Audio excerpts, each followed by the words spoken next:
имрӯз соати 17:00 ба вақти Москва дар рақобат барои Суперкубоки Англия вомехӯранд Ливерпул ва Манчестер Сити. Дастаҳо дар майдони Вембли дар Лондон бозӣ мекунанд. Ҳамада салом дӯстон. Шумо қарор доред дар канали Фут бародарон бо шумо имрӯз Муҳаммад Гайров. Имрӯз гап мезанем дар бораи бозии Суперкубоки Англия байни Манчестер Сити ва Ливерпул ва прогнозҳои худро ба шумо пешниҳод мекунем. Ҳамада тамошои хуб рафтем.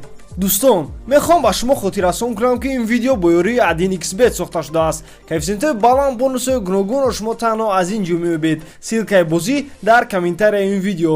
Агар боз дар вақти регистрация кардан дар ҷои промокод TOUCHFOOD нависед, барои якум депозити кардагиатон 6500 рубл бонус медиҳанд. Имкониятро аз даст надиҳед.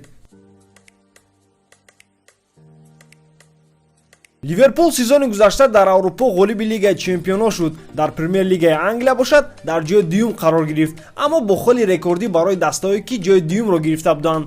Тайёршавӣ барои сезони нав ба дастаи Юрген Клоп аз бозиҳои дӯстона бар зидди дастаҳои навқадар сахти англиявӣ сар шуд. Tranmere Rovers бо ҳисоби калон 6-0 мағлуб шуд ва Бредфорд бошад бо ҳисоби 3-1.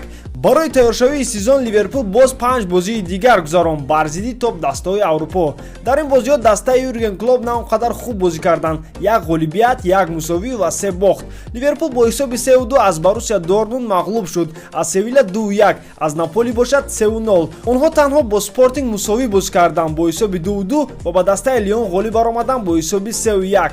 Ливерпул дар ин трансфери тобистона ягон бозингарашро нафурӯхт ва ягон бозингарам нахарид, ба ғайр аз бозингари таҷрибадори 17 сола Сепа Вандеберг. Дар ин вақт аз травма Алекс Оксел-Чемберлен ва Адам Лалана баргаштанд.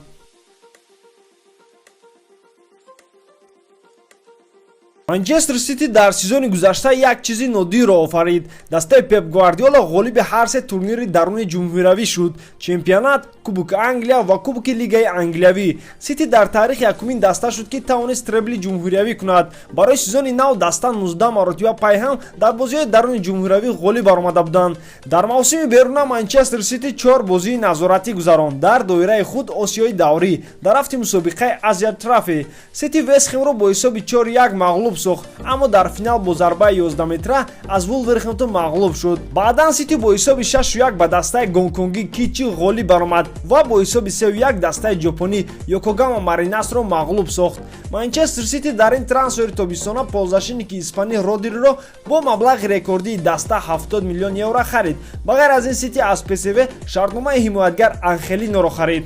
Дастаро тарк кард ветеран Венсан Компани ва ползашинник Фабиан Делф. Ба ғайр аз ин дастаро метавонад Лерой Сане тарк кунад. Ба ӯ Бавария ҳавасманд аст.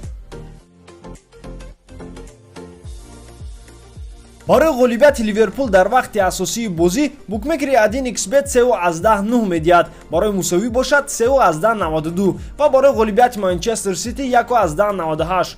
прогнози канали Фут бародарон дар ин бозӣ ҳардуи даста гол мезананд бо коэффициенти 1.67 ва боз метавонед дар якум тайм мусовӣ монед бо коэффициенти 1.54. дӯстон, ин буд прогнози канали Фут бародарон дар бозии Суперкубоки Англия байни Ливерпул ва Челси. шумо ғолибиятатонро ба кӣ медиҳед? дар комментария ҷавобашро нависед ва аз ёд набаронед дар канал обуна шуданро ки аз хабарҳои муҳим ва шавқҳори футбол хафо намонед. бо шумо буд Муҳаммад Гайров. хай, то боздид.